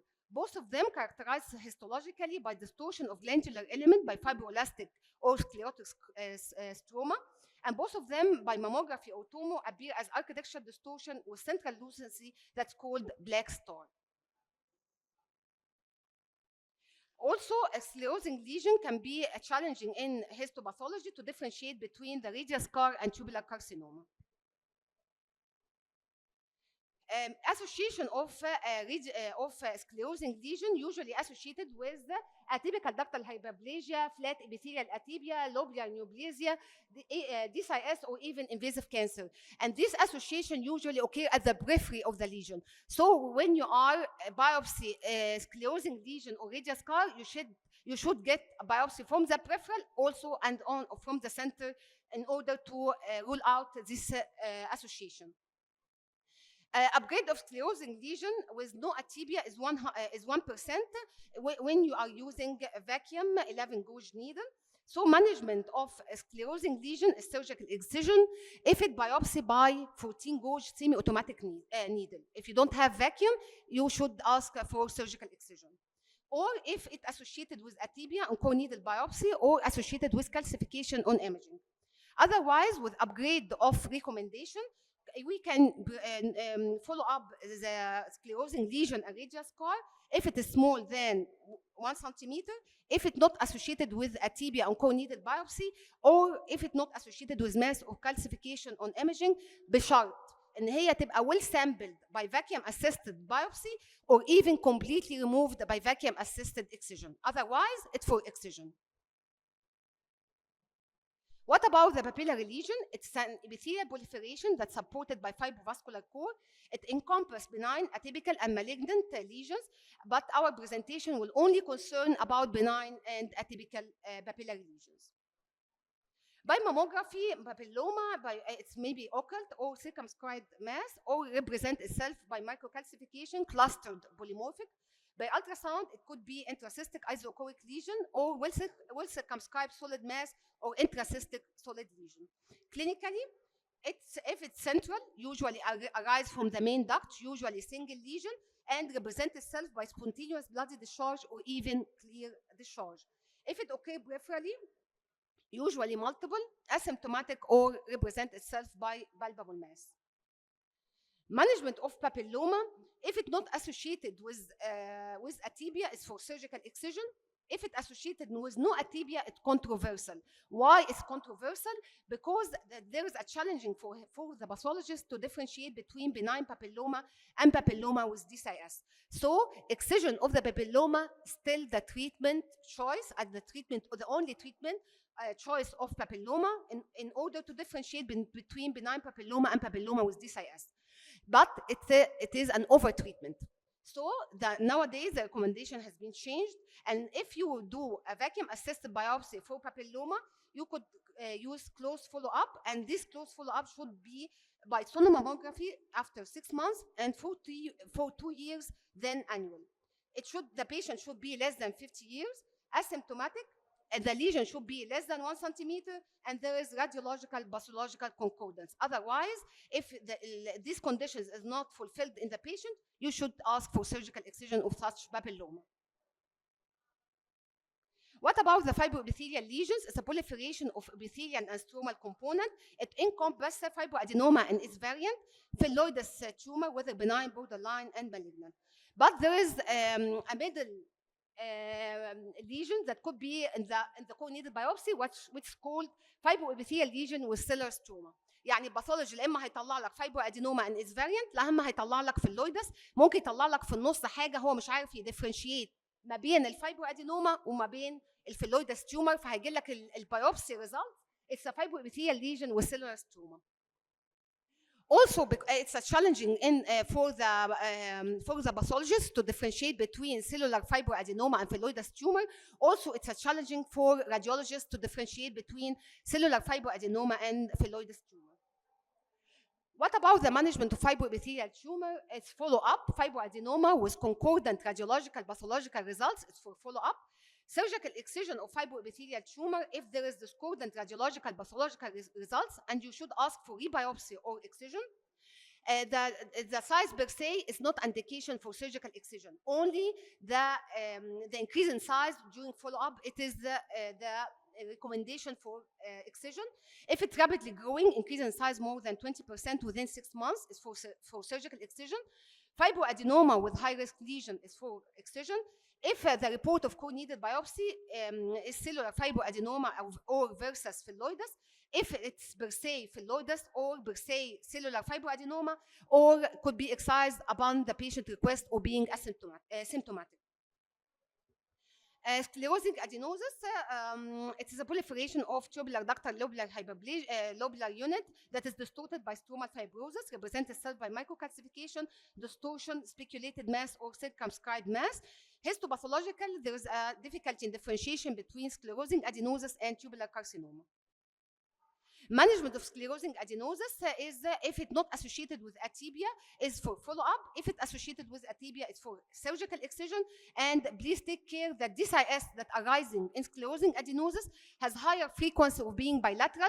So careful checkup of the contralateral breast in order to miss DCIS. Management of epicrine adenosis is for excision because it resembles low-grade epicrine DCIS, but if it's not associated with the atibia, is for follow-up. Finally, this is a miscellaneous lesions that PASH, it's a benign findings, just follow up to ensure stability, excision only for PASH if there is a radiological pathological discordant or there is an interval changes. While the spindle cell lesion for excision is to prevent, because it needs wide margin to prevent local recurrence. So the recommendation, management of high-risk lesion, if it columnar cell lesions, if it columnar cell changes or columnar cell hyperplasia, is for follow-up to ensure stability. If it's flat epithelial atibia, it needs surgical excision. Atypical ductal hyperplasia needs surgery. Atypical lobular hyperplasia and classic lobular carcinoma in situ is for follow-up. Lobular carcinoma in situ variant, polymorphic or florid type for surgery, radial scar for surgery, papillary lesion for surgery, fibroepithelial lesions if it's cellular fibroadenoma or phylloides tumor or for surgery, sclerosing adenosis for follow-up, and atypical epicrine adenosis is for surgery. Finally, after core needle biopsy, radiological pathological correlation should be established to ensure proper patient management. Patients with suspicious clinical or imaging findings discordant with core needle biopsy results are recommended for excision. Patient with high-risk lesion. Careful clinical imaging pathological concordance, the radiologist should ensure this correlation. Patient with high risk of breast cancer are to be considered. If you decide to excise the high-risk lesion, the patient should be informed for estimated risk of lesion upgrade. If you decide no excision for high-risk lesion, consequence of delay in cancer diagnosis taking into consideration and taking into consideration the patient comorbidity and estimated lifetime expectancy, and you should ensure that the patient can come for surveillance and follow-up. Thank you. Thank you very much, Dr. Rasha. And thank you to all of the speakers today. And if anyone would like to ask any questions to anyone who delivered talks today, you can do it now. I have a question. لدكتورة أميرة حامد.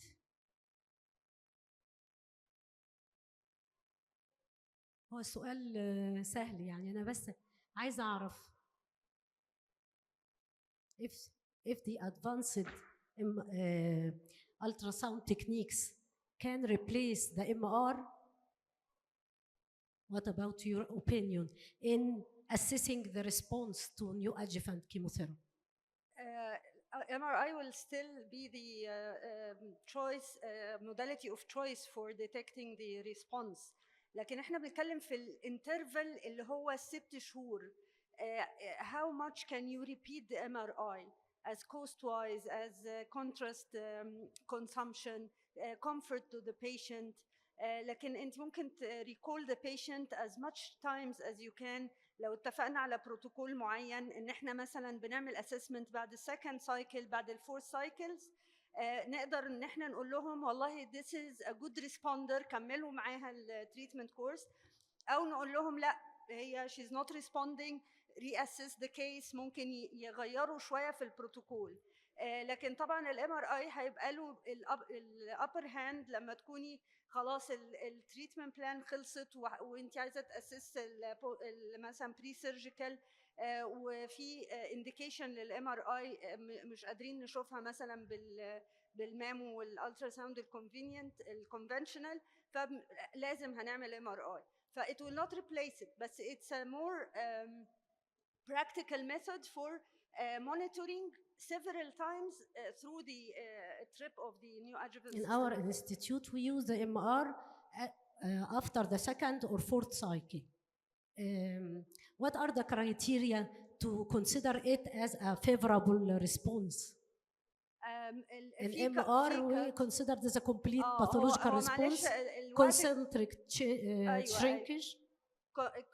هو في cut off edges لكل اللي احنا حكينا فيه كفوليوم، ك biggest diameter، ك دوبلر افكت والالاستوجرافي، بس هو الوقت ما سعش قوي ان انا اقول الكات اوف ايدجز، لكن لكل موداليتي من دول في ليها كات اوف. لما بتكون الفوليوم مثلا ريدكشن اكتر من 80% قلنا دي هتبقى جود ريسبوندينج، اقل من كده هتبقى بارشال، اقل من 50% ريدكشن بيبقى يعني نوت فيفوربل ريسبونس او بور ريسبونس. فهي طبعا كل انستيتيوت هيبقى لها الجايد لاينز بتاعتها، بس مع الالترا ساوند والادفانس تكنيكس في كتير من الكرايتيريا بتساعد ال early prediction of response. Thank you. شكرا. Thank you everyone for attending and for the wonderful talks, and looking forward to progress more and more. Thank you very much.